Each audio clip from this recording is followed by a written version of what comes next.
woon def dara mais gis nañ ne que nit ñi ñëpp wuyu si nañ ñu macha allah. alors bu ma doon ñëw tuuti sa diggante ak Fallou. ngeen nekk ñaari tiktokeur ñu xàmmee leen ci li nga xam ne moo di tiktok bi. ndekete yoo yéen a ngi nekk di dund relation. waaw. dafa ñëw naturel noonu rek ñu dundee ko noonu rek nekkutoon programme yàgg nañu ànd te génnuñu. voilà ànd nañu yàgg di liggéey te génnuñu mais lii daal comprendre ma daal. ay affaire yàlla mën a ñëwalee ci génn bi nga xam ne fa la commencé sa diggante moom. génn bi yàggul de. yàggul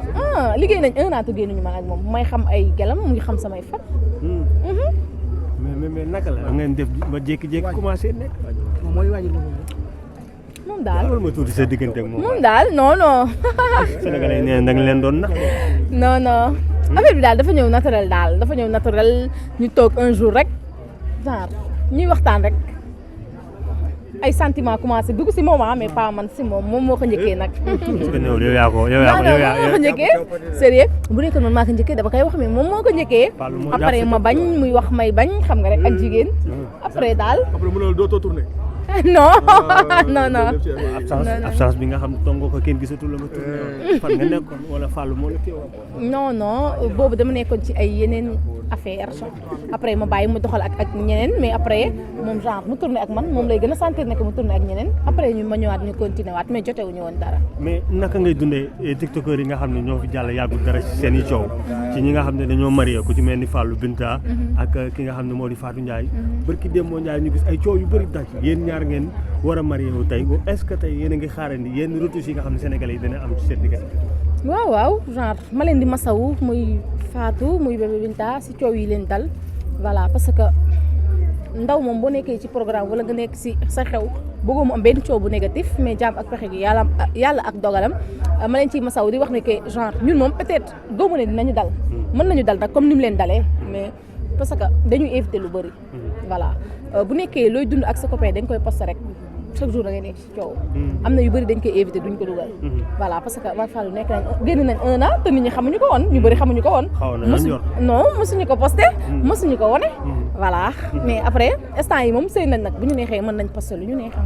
voilà lan ngay wax ci sénégalais yi naan tiktokeur rek tiktokeur yi duñu ay sëykat non loolu ay wax la rek ay sëykat lañ dañuy sëy ba dee surtout man de sama sëy bii su ma yàlla bëggee dama bàyyi ak sama jëkkër ji damay sëy ba gaañu fayu ma tasuma ñibbiwu ma seetul ma suñu waag lan moo la gën a neex sëy ba dee Fallou dafa baax dafa maa bëgg dafa am sama yërmande dafa xam sama valeur dafa maa bëgg daal en plus dafa maa yërëm voilà mais jaare yéen Sénégal neen da ngaa tuuti bët pourquoi pas nga xewal Fallou quoi xool woo non loolu ay wax la rek ay da ngaa tuuti bët yooyu moom genre yàgg nañ ko wax Fallou di jantal men sama jëkkër jantal sama jëkkër bu sumee ko xale bu mu ne sàng ba da ngay daw voilà noonu la demee moom rek laay topp maa gën a kontaan yal na seen jàmm yàgg yéen a baax lay wax sénégalais waaw di wax ñu ñaanal ma rek sama sëy bii sama jëkkër ji denc ma wala ma denc ko man sax bëgguma mu njëkk maa dee man damaa bëgg man ma njëkk koo dee dama koo bëgg lii nga wax nañ ñu ñaanal rek loo ko yóbbante waaw sama papa daa sañse ñëw dar ba ci suba ba tey mu ngi fi buur jaam ñi nga xam ne liggéey bu ma nekk maak Fallou chaque jour da ngeen koy gis ci suñu côté mu nekk frère bu baax mu nekk nit ku ñuy jàppale ci xelam ak tempsam yëpp di ñu ko jox amuñu fayam moo ñu jiite fii ci Yoff non pas teel na waaw mais di wax ni sëy bi yàlla na ko yàlla boole sëy yi ñi bind sa aras parce que nag wax dëgg yàlla sëyu xale la metti na dégg nañ lu nekk mais yàlla bi muy bind dox daje si la sàkkaali mbëggeel donc ñoom dëgg yàlla moo leen tànnal boppam Fallou ak Diarra xam nga loolu day dafa loolu ku si dugg tamit yaa siy des Fallou ak Diarra rek dafa jeexale wax waaw misaal la donc di ñaanal Fallou ak Diarra yàlla defal leen jàmm ak sutura képp ku leen di xaar yàlla na xaadi yàlla làq leen fu yàq yeggul parce que li ñuy dund dafa metti waaw TikTok bi dafa metti donc lu ne ngeen di dégg lu ne ngeen di gis am na benn question bu ma. tiktokeur yi ak tiktokeur yi ñu ngi takkante rek. waaw mais xam nga takkante ak takkante ku si takkante di nga kattante parce que loolu mënul ñàkk nag waaw non mënul ñàkk nag dañ koy xam nga non waaw mais loolu moo gën loolu moo gën moo gën yàlla mooy borom jaam ñi moom tamit aussi vraiment tamit loolu mënul ñàkk ah lu leew dafa neex moom leew na fu nga neexee ah ñu féete asamaan ginnaaw non kii dafa xool bu rafet la yor xam nga lu tax barke Seydina Limaamu su ma demee bañ naan gis nañ la si TikTok bi rek moom la moom kase moo ne man xaalis kaay tournel ma dem si TikTok man boo leen xoolee sama man duma TikToker man artiste comédien laa bokk si ay association yu bari lu ma ni caada ak am ay compagnie yu ma bokk am troupe bu mag fii Yoff di nuyuwaale artistes Yoff yëpp mais tey bu ma demee bay feeñ si TikTok bi tuuti rek à cause de moom moo tax waaw parce que xam nga moom koo xamul noo koy def nam la defa tax ba pare xool bu rafet la yor soo ñëwee këram loo fa bëgg moom nga fa fekk man damay ñëw fekk posté ma ubbi ko def lu ma neex dem wallahi angim sama jabar bu nekkee si benn programme lu mu tuuti da maa ngi fëggi jaara waaw maa ngi moom li ñu séq mënu ma ko wax nit mënu ma ko wax sax si internet mais yàlla xam na man xam naa Fallou xam na di ñaanalaat ñëpp di santaat di gërëm yàlla leen yàlla defal jàmm ñu am si njaboot gu barkeel yéen it yàlla defal leen sutura xam nga ngeen am xaalis bu bari di dawal seen i oto yor seen i kër waaye nag sëñ bi li ma la wax noonu ah non loolu mooy yoon nga ne waaw bu ku takkante di nga kattante loolu mënu ñàkk tamit de yow sa yob caga nga de yow mii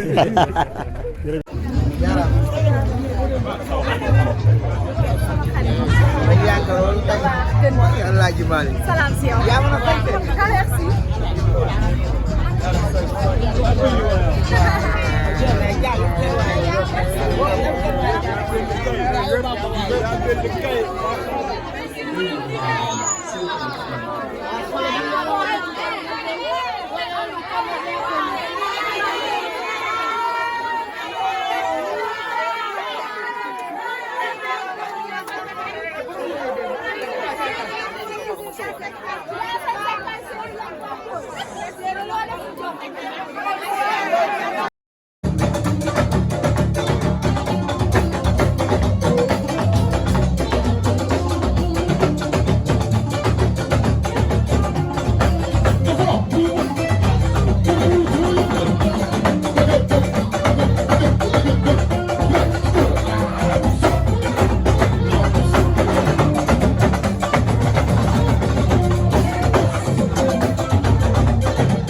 kattan bi ngeen doon laaj ñëwaat na di garab goo xamante ni dafay faj néew kattan di faj impuissance sexuelle la di faj li nga xamante ni maanaam góor guy gaaw a daanu di faj li nga xamante ni moom mooy faiblesse sexuelle di garab goo xamante ni ay gàncax lañ ko defaree mu nekk lu wóor 100% naturel la amul benn effet secondaire góor kattan daal ñëwati na nekk loo xamante ni nag traitement la loo xamante ni da lay faj ba nga wéer góor kattan waaye nag am na benn sachet bu ndaw a ndaw boo xamante ni spécial boobu la ñuy woowee buuru kër ñi naan soo dawul duma daw boobu moom dafa garaaw dafa mucc ayib boobu moom ñu ko jël xam nañ ko bu baax a baax yaakaar naa kenn dootu ko présenté góor kattan daal la képp ku si bëgg rek na nga woote sur 78 018 17 94 78 018 17 94. waaye nee nañ nag yemuñu foofu dee hémorroïde nag ak li nga xamante ni mooy ndoxam siti nag dañ koy faj ba mu wéer traitement lay doon ñu faj ko ba mu wéer góor kattan daal moo ngi noonu ak góor kattan bii mooy bu baax